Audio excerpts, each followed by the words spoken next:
Bienvenidos amigos al bonus track. Esta va a ser una nueva sección donde vamos a hablar de la historia de las industrias jugueteras. En este caso vamos a hablar de Top Toys Argentina. Hemos visto sus juguetes, en este caso habíamos visto el Master Top. Para comenzar con esta historia nos tenemos que remontar a la Argentina 1977 y un nombre que es Héctor Mondrick, quien fundó en ese año la empresa RKS Top Toys Sociedad Anónima, quien luego de renunciar a una empresa manufacturera de vestimenta y motivado por un viaje que hizo a Inglaterra y vio esas hermosas jugueterías enormes que hay ahí, regresó a la Argentina y decidió generar esta empresa. Recuerden que en esos años en Argentina y en toda Latinoamérica era una cosa de locos y mucho riesgo generar una industria de este tipo, ya que en toda Latinoamérica existían golpes de estado que estaban gobernados por militares y la inestabilidad que existía en estos países era una locura. Top Toys no solo revolucionó toda la industria juguetera de ese entonces en toda Latinoamérica, sino que también innovó al lograr las licencias de grandes jugueteras y fábricas de todo el mundo, obteniendo licencias como Master of the Universe, Star Wars, Little Pony, el juego Operación, ¿se recuerdan?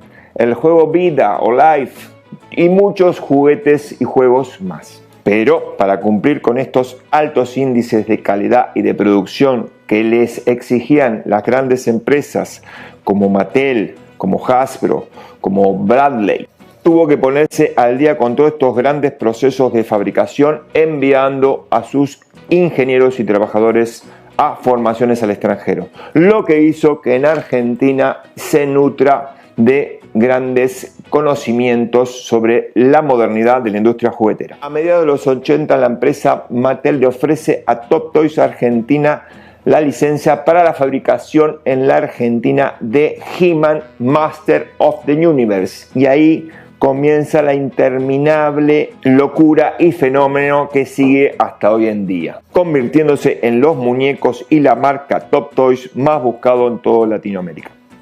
El primer año de producción vendieron el muñequito rubio con pelito cortito, muy musculoso. ¿Se recuerdan? He-Man. Sí, vendieron más de 1 millón de unidades. También seguían triunfando con otras producciones como Little Pony, que vendían 600.000 unidades, así como también la muñeca Barbie.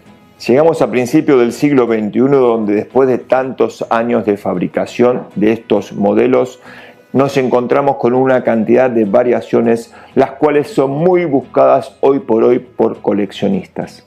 Como es el caso de uno de los muñecos que hizo Top Toys, que fue el Cobra Khan camuflado, que tiene una diferencia con los Cobra Khan normales. Hoy por ese muñequito piden más de $200, así que imagínense la locura que es esto.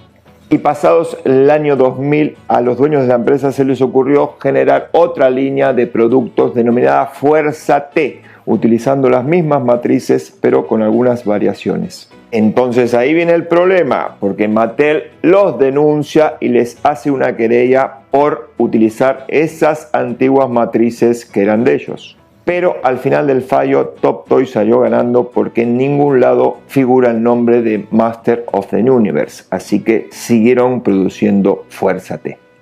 Aunque con el paso del tiempo y los vaivenes económicos se dejó de fabricar. Pero la historia no termina ahí, porque un antiguo trabajador de Top Toys, un antiguo matricero, agarró todas esas matrices y en el garaje de su casa, sí señores, empezó a crear una nueva línea que tenía 7 figuras que denominó Colossus Power Cube. Sí, tienen unas cabezas cuadradas y son bastante feos. Pero bueno, esa es la historia. Pasó las matrices por 3 generaciones de muñecos y quién sabe qué va a pasar en un futuro. Quizás dentro de 20 años tenemos otra vez las matrices haciendo muñequitos. Bien, llegamos al año 2021, donde lamentablemente nuestro amigo Héctor nos abandona, fallece, dejando tras sí 44 años de trabajo en la industria juguetera. Pero desde ya hace varios años sus hijos Damián y Darío siguen en la empresa, continuando con el camino trazado por Héctor, continuando con la innovación tecnológica y la inversión en la industria juguetera. Así que esto ha sido todo, amigos, y este fue nuestro pequeño homenaje desde aquí, desde la guarida de Dog Time, a nuestro amigo Héctor. Nos vemos en el próximo capítulo. ¡Chao!